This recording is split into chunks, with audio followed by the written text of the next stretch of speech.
16 सोमवार व्रत कथा।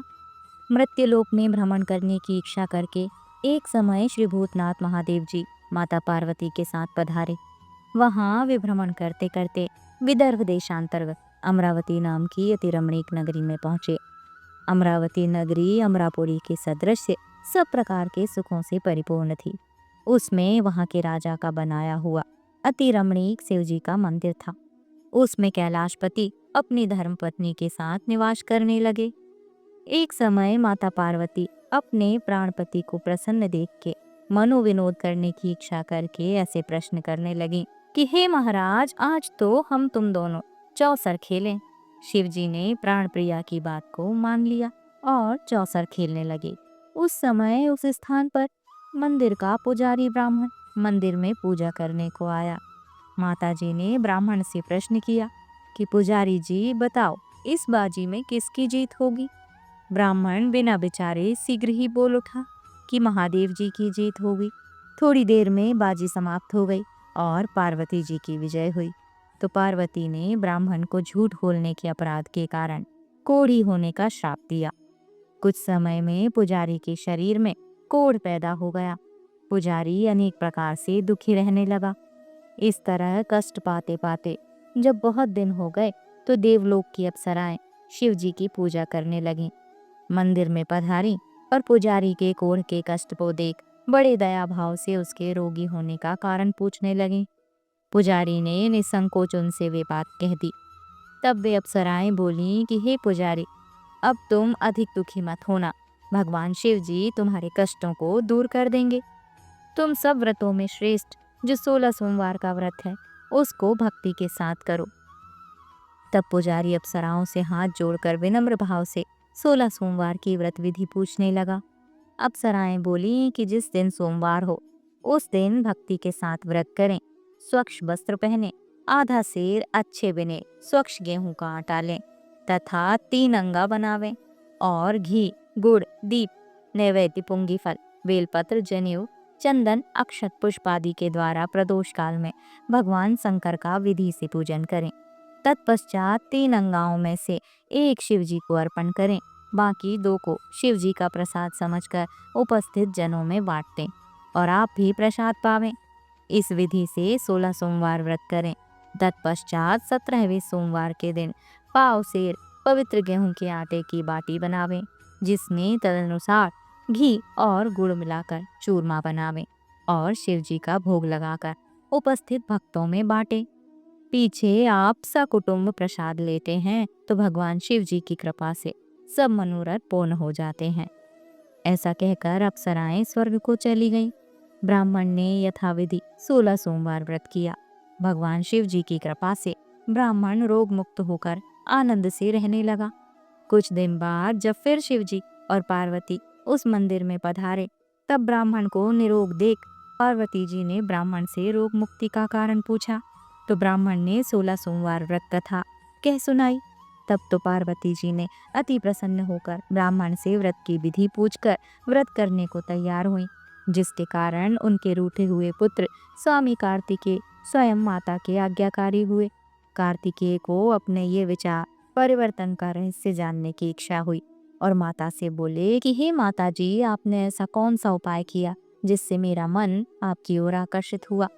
तब पार्वती जी ने वही 16 सोमवार व्रत कथा उनको कह सुनाई।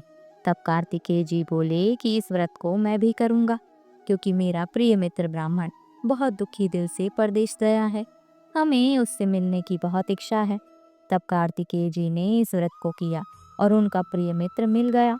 मित्र ने इस आकस्मिक मिलन का भेद कार्तिकेय जी से पूछा तो वे बोले कि हे मित्र, हमने तुम्हारे मिलने की इच्छा करके 16 सोमवार का व्रत किया था। अब तो ब्राह्मण मित्र को भी अपने विवाह की बड़ी इच्छा हुई। कार्तिकेय से व्रत की विधि पूछी और यथाविधि व्रत किया। व्रत के प्रभाव से जब वह किसी कार्यवश विदेश गया तो वहां के राजा की लड़की का स्वयंवर था। राजा ने प्रण किया था कि जिस राजकुमार के गले में सब प्रकार से श्रृंगारित हथिनी माला डालेगी, मैं उसी के साथ अपनी प्यारी पुत्री का विवाह कर दूंगा। शिवजी की कृपा से ब्राह्मण भी स्वयंवर देखने की इच्छा से राजसभा में एक ओर बैठ गया। नियत समय पर हथिनी आई और उसने जयमाला उस ब्राह्मण के गले में डाल दी। राजा ने प्रतिज्ञा के अनुसार बड़ी धूमधाम से कन्या का विवाह उस ब्राह्मण के साथ कर दिया और ब्राह्मण को बहुत सा धन और सामान देकर संतुष्ट किया। ब्राह्मण सुंदर राजकन्या पाकर सुख से जीवन व्यतीत करने लगा। एक दिन राजकन्या ने अपने पति से प्रश्न किया कि हे प्राणनाथ, आपने ऐसा कौन सा भारी पुण्य किया जिसके प्रभाव से हथिनी ने सब राजकुमारों को छोड़कर आपको वरण किया। ब्राह्मण बोला, हे प्राणप्रिय, मैंने अपने मित्र कार्तिकेय जी की कथनानुसार 16 सोमवार का व्रत किया था, जिसके प्रभाव से मुझे तुम जैसी स्वरूपवान लक्ष्मी प्राप्त हुई। व्रत की महिमा को सुनकर राजकन्या को बड़ा आश्चर्य हुआ और वह पुत्र की कामना करके व्रत करने लगी। शिवजी की दया से उसके गर्भ से एक विद्वान पुत्र उत्पन्न हुआ। माता पिता दोनों उस पुत्र को पाकर प्रसन्न हुए और उसका पालन भली प्रकार से करने लगे। जब पुत्र समझदार हुआ तो एक दिन अपनी माता से प्रश्न किया कि माँ, तुमने ऐसा कौन सा तप किया है जो मेरे जैसा पुत्र तेरे गर्भ से उत्पन्न हुआ। माता ने 16 सोमवार व्रत की विधि पुत्र के सम्मुख प्रकट की। पुत्र ने ऐसे सरल व्रत को और सब तरह के मनोरथों को पूर्ण करने वाला सुना तो वह भी इस व्रत को राज्याधिकार पाने की इच्छा से हर सोमवार को 16 सोमवार का व्रत करने लगा। उसी समय एक देश के वृद्ध राजा के दूतों ने आकर उसको एक राजकन्या के लिए वरण किया। राजा ने अपनी पुत्री का विवाह ब्राह्मण युवक के साथ करके बड़ा सुख प्राप्त किया। वृद्ध राजा के देवलोक जाने पर यही ब्राह्मण कुमार गद्दी पर बैठाया गया, क्योंकि दिवंगत राजा के कोई पुत्र नहीं था। राज्य अधिकारी होकर भी वह ब्राह्मण पुत्र अपने 16 सोमवार के व्रत को करता रहा। जब 17वां सोमवार आया तो विप्रपुत्र ने अपनी प्रियतमा से सब पूजन सामग्री लेकर शिवालय में चलने के लिए कहा, परंतु राजकन्या ने दास दासियां द्वारा सब सामग्री शिवालय भिजवा दी और आप नहीं गईं। जब राजा ने शिवजी का पूजन समाप्त किया तब एक आकाशवाणी हुई कि हे राजा, अपनी इस रानी को राजमहल से निकाल दो, नहीं तो तुम्हारा सर्वनाश कर देगी। वाणी को सुनकर राजा तत्काल ही मंत्रणागृह में आकर अपने सभासदों को बुलाकर पूछने लगा कि हे मंत्रियों, मुझे आज शिवजी की भविष्यवाणी हुई है कि राजा, तू अपनी इस रानी को निकाल दे, नहीं तो ये तेरा सर्वनाश कर देगी। मंत्री आदि सब बड़े विस्मय और दुख में डूब गए, क्योंकि जिस कन्या के कारण राज मिला है, राजा उसी को निकालने का जाल रच रहा है। यह कैसे हो सकेगा। अंत में राजा ने उसे अपने हाथ से निकाल दिया। रानी भाग्य को कोसती नगर के बाहर आई। बिना पद त्राण, फटे वस्त्र पहने, भूख से दुखी धीरे धीरे चलकर एक नगर में पहुंचती है। वहां एक बुढ़िया सूत काट कर बेचने को जाती थी। रानी की करुण दशा देख बोली, चल तू मेरा सूत बिकवा दे, मैं वृद्ध हूँ, भाव नहीं जानती हूँ। ऐसी बात बुढ़िया की सुनकर रानी ने सूत की गठरी अपने सिर पर रखी।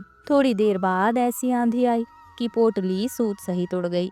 बेचारी बुढ़िया पछताती रह गई और रानी को अपने साथ से दूर रहने को कह दिया। अब रानी एक तेली के घर गई तो तेली के सब मटके शिवजी के प्रकोप के कारण उसी समय चटक गए। ऐसी दशा देख तेली ने रानी को अपने घर से निकाल दिया।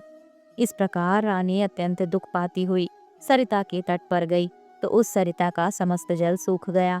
तत्पश्चात रानी एक वन में गई। वहां जाकर सरोवर में सीढ़ी से उतरकर पानी पीने को गई।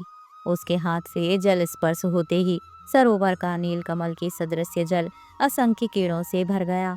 रानी ने भाग्य पर दोषारोपण करते हुए उस जल को पान करके पेड़ की शीतल छाया में विश्राम करना चाहा। वह रानी जिस पेड़ के नीचे जाती, उस पेड़ के पत्ते तत्काल ही गिरते गए।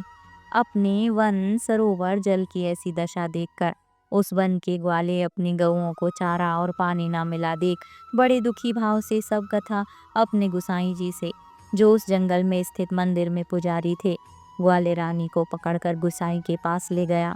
रानी की मुख कांति और शरीर की शोभा देख गोसाई जान गए, यह अवश्य ही कोई विधि गति की मारी कोई कुले नबला है। ऐसा सोच पुजारी जी ने रानी के प्रति कहा कि मैं तुमको पुत्री के समान रखूंगा, तुम मेरे आश्रम में ही रहो, मैं तुमको किसी प्रकार का कष्ट नहीं दूंगा। गुसाई के ऐसे वचन सुन रानी को धीरज हुआ और वह आश्रम में रहने लगी। परंतु आश्रम में रानी जो भोजन बनाती उसमें कीड़े पड़ जाते, जल भर के लावे उसमें कीड़े पड़ जावें। अब तो गोसाई जी भी दुखी हुए और रानी से बोले कि हे बेटी, तेरे पर कौन से देवता का कोप है जिससे तेरी ऐसी दशा है। पुजारी की बात सुनकर रानी ने शिव जी की पूजा करने की कथा सुनाई। तो पुजारी जी शिव जी महाराज की अनेक प्रकार से स्तुति करते हुए रानी के प्रति बोले कि भाई, तुम सब मनोरथों के पूर्ण करने वाले 16 सोमवार व्रत को करो, उसके प्रभाव से अपने कष्ट से मुक्त हुआ जानो। गोसाई जी की बात को सुनकर रानी ने 16 सोमवार व्रत को विधिवत संपन्न किया और 17वें सोमवार के पूजन के प्रभाव से राजा के हृदय में विचार उत्पन्न हुआ कि रानी को गए बहुत समय व्यतीत हो गया, कहाँ भटकती होगी, ढूंढना चाहिए। यह सोच रानी की तलाश करने चारों दिशाओं में दूत भेजे। वे तलाश करते हुए पुजारी के आश्रम में रानी को पाकर पुजारी से रानी को मांगने लगे, परंतु पुजारी ने उनसे मना कर दिया। तब राजा स्वयं पुजारी के आश्रम में गए। पुजारी से प्रार्थना करने लगे कि हे महाराज, जो बाई जी आपके आश्रम में रहती हैं वह मेरी पत्नी है। शिव जी के कोप से मैंने इसका त्याग किया था। अब इस पर से शिव प्रकोप शांत हो गया है, इसलिए मैं इसे लिवाने आया हूँ। आप इसे मेरे साथ चलने की आज्ञा दे दीजिए। गुसाई जी की आज्ञा पाकर रानी प्रसन्न हो राजा के साथ महल में आई। घर घर में मंगल गान होने लगे। पंडितों ने विविध वेद मंत्रों का उच्चारण करके अपनी राजरानी का आवाहन किया। ऐसी अवस्था में रानी ने पुनः अपनी राजधानी में प्रवेश किया। महाराज ने अनेक तरह से ब्राह्मणों को दान आदि देकर संतुष्ट किया। इस प्रकार से राजा शिव जी की कृपा का पात्र हो राजधानी में रानी के साथ अनेक तरह से सुखों का भोग करते हुए आनंद से जीवन व्यतीत करने लगा। ऐसे ही जो मनुष्य भक्ति सहित 16 सोमवार व्रत इत्यादि करता है, वह इस लोक के समस्त सुखों को भोग कर शिवपुरी को प्राप्त होता है।